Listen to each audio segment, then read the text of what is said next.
gang, what's up? Welcome back here to another edition of Intuitive Angling. Really appreciate you guys checking the video out. Elijah and I are down here at the creek. See, he's got his little boat there. He's put the stacks on it like the Titanic. He's been watching the Titanic quite a bit here lately on the cartoon. So gonna use this opportunity while he's messing around here to do today's video. We're gonna talk about the fall turnover and give you guys some tips and advice on how to catch bass during it, sort of explain a little bit what it is. And I think you guys might find that enlightening. So real quick, before we get started here, I just want to take a chance to invite everybody to please subscribe to the channel and hit that notification button. If you guys like what's going on in the videos here and you don't get too irritated about me saying something that bends some people out of shape once in a while, just hit that subscribe button. That'd be much appreciated. Okay guys, fall turnover. Let's talk a little bit about this. Basically, let's just preface it what it is actually in a sort of a basic sense. The fall turnover occurs in the fall when the water surface temperature starts cooling down. The colder water starts to sink towards the bottom, and you have a lot of mixing that occurs when the wind blows. So what happens is the fall goes on and that water temperature starts to get down to in the mid 50s, something like that. You have this constant cooling from cool nights. You got the wind mixing into the water, and eventually as that water temperature gets down to in the 40s, the fall turnover is pretty much complete. You have a uniform water temperature on the surface down in deeper water, which you normally don't have the rest of the year. So this is what the fall turnover is. And a lot of times it's characterized once it begins, and it usually takes about a week or two for this to complete, is the wind will mix the water up a little bit. And you notice a lot of times in the late fall that you'll see some type of sediment in the water, almost like some type of algae floating around.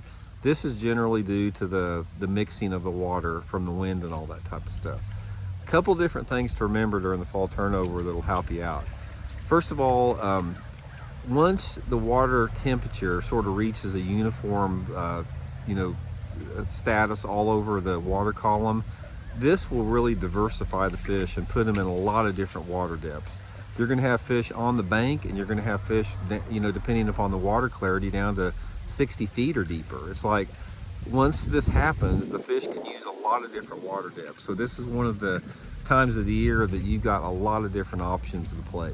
If you're fishing a clear water lake, you really have a lot of options. You can have fish, like I said, right up on the bank to be caught, or down on the bottom in 60 foot of water. You can have the fish suspended or whatever. So the clearer the water, the more options that you have available. But generally, there's a period of when that lake starts to turn over, it gets a little bit tough because of all the sedimentation flowing around in the water.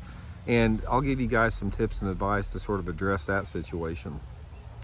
When you start to notice the sediment in the water and you start to notice things floating around and algae, that type of stuff, that's when you need to go shallow. Doesn't matter what your water clarity is, target the shallow water. Topwater lures, shallow running crankbaits, buzz baits are really good, spinner baits, chatter baits, that type of stuff. Fishing around any cover that's available. If your lake's got wood in it, fish wood. If it's got grass, fish around the grass. If you got rocks, fish around the rocks. But I like to stay really shallow. Once that water starts to stabilize a little bit, the first thing that I do once that happens is I go to the jerkbait. It's like, you'll notice, one of the things that I'll notice is in my part of the country, the mid part of the country, the turnover is usually pretty complete by around the first part of December, something like that. And once that first part of December gets here, that's when I really start going to the jerkbaits, things like wiggleworts occasionally, but I really start noticing a lot of fish starting to suspend in that zone where you can really catch them on a jerkbait. A lot of guys will fish Alabama rakes too. That'll work good. But overall, just to give you guys sort of a good foundation here of what to do it, once you start noticing the sediment in the water, go shallow, power fish shallow. Once that sediment starts clearing up a little bit, get your jerk baits on, get your swim baits on, get out there in a little bit deeper water and target those early winter, late fall suspended fish. So anyway guys, hope you guys enjoyed the video, much appreciated. I'm gonna get back out here with Elijah, do a little bit of enjoying this afternoon out here. We'll talk to you guys later. See you.